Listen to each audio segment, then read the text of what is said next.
Salut à tous, alors voilà, on se retrouve maintenant à La Paz. On est actuellement dans une des plus anciennes ruelles de la ville. On va juste y passer quelques jours et ensuite on va mettre le cap sur le lac Titicaca.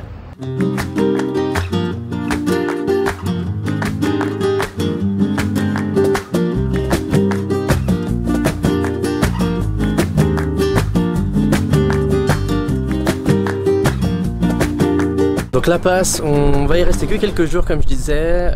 On a loué un petit Airbnb histoire de pouvoir se faire à manger et surtout de pouvoir faire ses lessives parce qu'après 4 jours dans le désert en Bolivie, c'est clairement nécessaire. On est plein de sel et surtout plein de poussière. Aujourd'hui ce qu'on a fait, c'est qu'on a fait un walking tour gratuit. Alors il faut juste donner un petit pourboire à la fin, mais c'est un walking tour gratuit qui est organisé par des habitants de la ville et c'était hyper intéressant. On a commencé dans une petite place en face de la plus grande prison de La Paz, donc qui est quand même au cœur de la ville, et il nous a donné 2-3 anecdotes.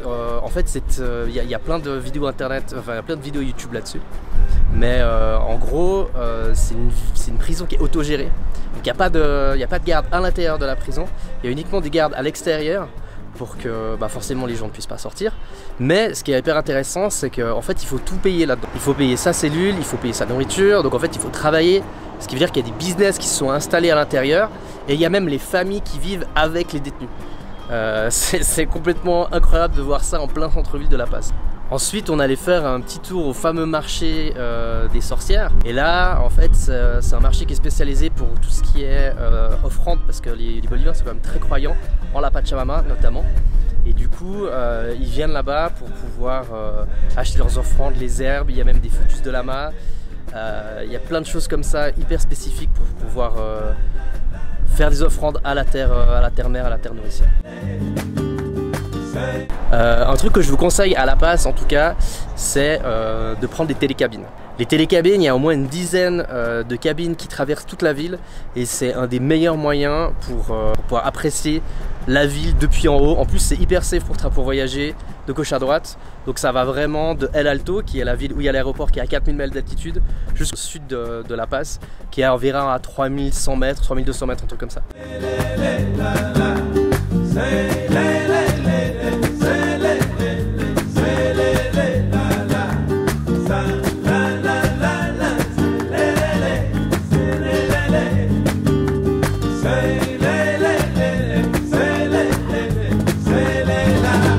Et d'ailleurs, si vous venez à La Paz pour venir voir pour une question d'acclimatation, je vous conseille de ne pas rester à El Alto qui est à 4000 mètres d'altitude, parce que nous, quand on est arrivé de Cancun, j'étais pas acclimaté et au bout, on avait 5 heures d'attente pour l'avion, et au bout de 3 heures j'avais la nausée, un truc de malade. Donc voilà, s'acclimater vers 3100 mètres, 3000 mètres c'est pas mal, donc du coup le sud de La Paz c'est vachement bien pour ça. Donc voilà, on va juste passer quelques jours ici, se promener dans les petites ruelles. Il y a des rues qui sont hyper sympas, il y en a une qu'on a faite qui est juste derrière l'église de San Francisco. Et en fait il y a des petites ruelles où on peut acheter des cadeaux, on peut acheter des trucs comme ça. Et tout ce qui est lama, alpaca, tout ça, c'est quand même moins cher qu'au Pérou de ce qu'on nous a dit. Donc nous on a profité pour s'acheter des écharpes, des pulls, des petits souvenirs, des trucs hyper sympas.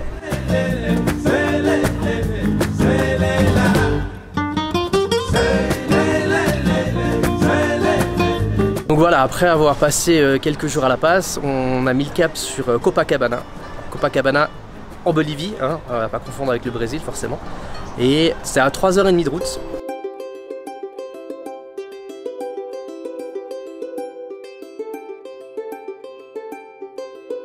Une fois qu'on arrive à peu près à une demi-heure de là, une demi-heure, 1 heure, il faut sortir, c'est assez drôle en fait, il faut sortir du bus, parce que le bus va sur une petite embarcation pour traverser le lac, donc c'est déjà le lac Titicaca, le fameux lac Titicaca.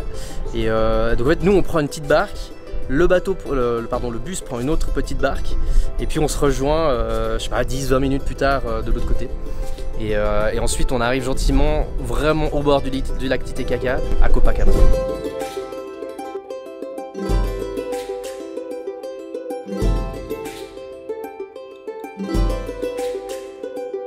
Nous, on n'est pas resté énormément de temps au lac Titicaca. On s'est juste posé un petit peu, histoire de se reposer du circuit qu'on a fait. Profiter surtout du lac parce qu'il est vraiment splendide. Il faut quand même savoir que c'est le lac navigable le plus haut du monde, 3600 mètres d'altitude.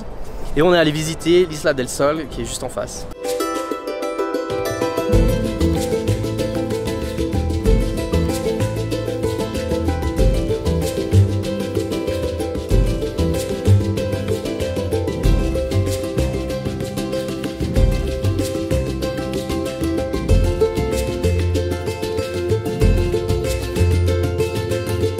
on vient d'arriver sur la Isla del Sol. C'est à peu près 1h10 de bateau, tout tranquillement depuis Copacabana. Ça coûte 10 bolivianos pour rentrer sur l'île.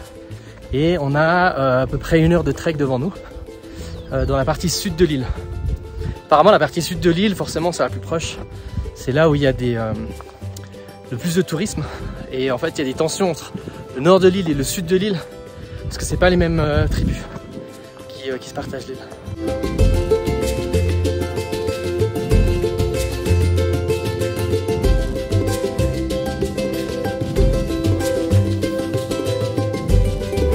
Il y a quand même des petits villages aussi le long du chemin et il y a des lodges, donc il y a des possibilités de dormir sur l'île. Apparemment c'est vraiment splendide de pouvoir se lever avec cette vue là, ça va être génial.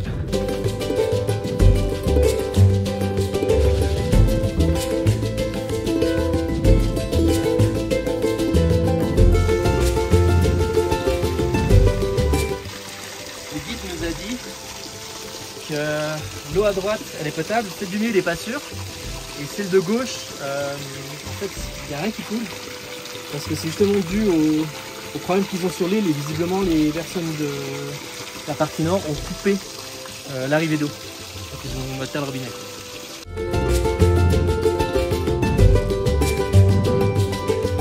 Et ensuite de ça on met le cap sur le Pérou. On part de Copacabana en fin d'après-midi et on passe la frontière avec le Pérou 10 minutes plus tard, avec un splendide coucher de soleil sur le lac Titicaca.